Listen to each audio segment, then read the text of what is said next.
All right, ladies and gentlemen, let's go ahead and get started with the animal painting project. And we're going to do that by step one, going to Pixabay and finding an animal. So I chose an elephant here. Oh, that's cute. Let's go with that one. And I'm going to click on the download button and choose the highest resolution. Oh, that's a nice big one. You might have to sign in. So if you do, just click sign in with Google. And if you don't have an account, it'll ask you to create one. Step two, open Photoshop, open the image. So we're going to go to File, Open, and click on your computer. Double click on the image. It'll be in your downloads folder. So you might have to search over here under this PC or your quick access. Go to your downloads and it should be the first one. All right, next thing is we're going to do a file save as. And we're going to name it your name animal image. So I'll just copy that and change the file type to PSD. And we're either going to put it in our Creative Cloud files, or even better, if this is available to click on, make sure it's in your Cloud Documents. If you already have this black screen, that's fine. So I'm going to change your name to J. Gianelli.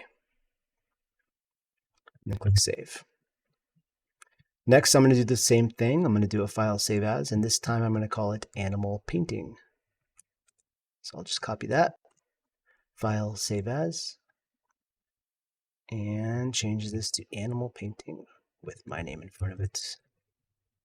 Done this a couple times. I already have a few here, but okay. Now we're going to go to the home button and make sure both of these are open. You should see one that says image, one that says painting. Click on them and make sure that you have two tabs up here. If you hit Control and then tap Tab on your keyboard, you can go back and forth very quickly between the two. And I'm just going to drag them down so that they are next to each other.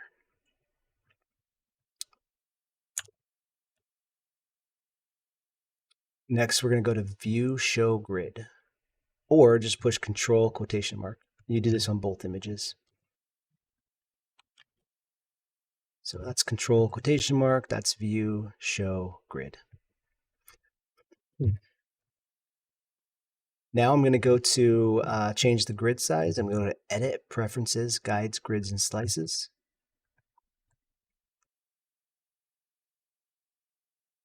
And I want to choose a grid that's going to be appropriate for this. So let's try every 4 inches. Let's make it too big. Let's try 3. Even though there's a lot of background, I do want to make sure I have enough for the actual elephant. And that's maybe too much. Let's try 3. Yeah. I don't know. Depends on how complex it is. I'll go with 2.5. All right. And you can change the color. If that's not a good color, you could choose a color that's going to be easier to see. Click OK, and that should change them on both of them at the same time. Okay, next we're going to go to, in the file that does not include the word image, double click on the word on the background layer and click OK in the window that pops up. So on the one that does not say image, this one does, so I'm not going to do it on that one. I'm going to do it over here on this one. So I click on that so that it's white instead of gray. I'm going to double click on the background and I'm going to click OK. And you'll see the lock disappears. Next, I'm going to make a new layer and then I'm going to delete the background layer. And again, make sure you're on the painting file, not the image. So I hit the plus, I go down to the background, I hit the garbage can, or I can drag it to the garbage can, and it goes away. Next, I'm going to bucket fill the layer white. And let's go ahead and name this background. Probably a good idea to lock this as well so we don't accidentally paint on this layer. In fact, I will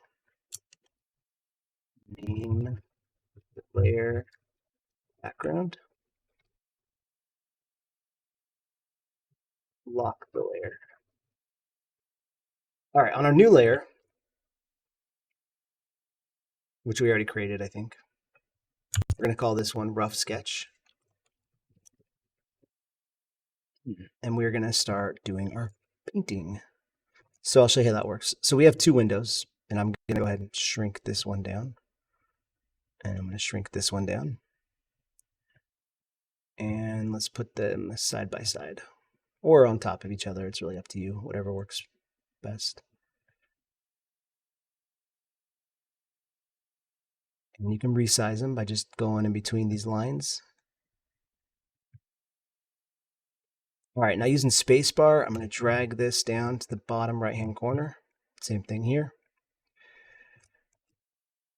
And just kind of put them next to each other. Make sure that they're lined up. You don't want this one up here. Those lines should be completely in line with each other.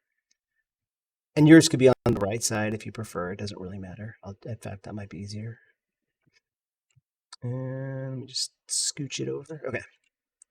Now you're ready to start on this layer, your sketch. So I would recommend the under wet media, the first brush, Ultimate Inking Thick and Thin.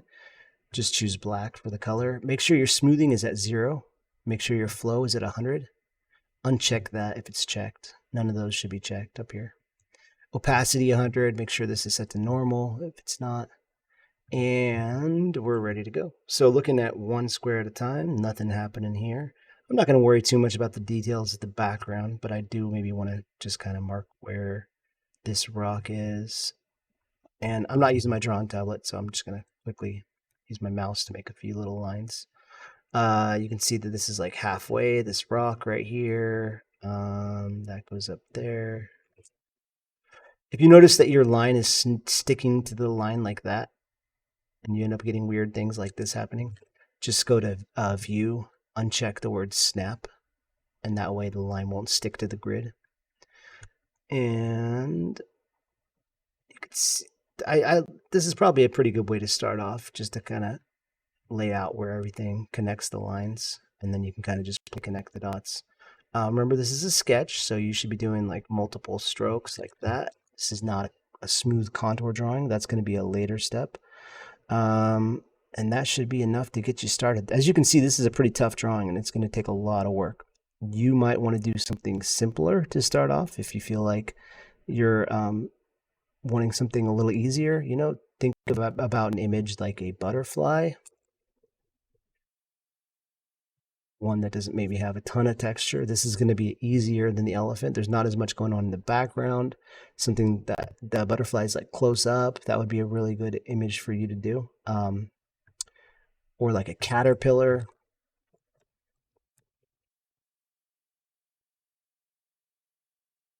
Something like this, as you can see on my wall right now. Somebody painted that. So just think about, if you pick one and you feel like it's too hard, you want to go back and change it, that's okay. But by the end of the day, you should be ready to go, have your layer all set up, and all right. And the rest is up to you. After this, you'll create a new layer for your fine sketch. You'll have a coloring layer. You might have some other layers later on. You have your background layer, maybe even another one on top of it that you could do the background, just to leave that white layer there. Yeah, pay attention to which layer you're on, because it gets really complicated when you do stuff on the wrong layer. Everything gets really messy and it's really challenging. All right, take care.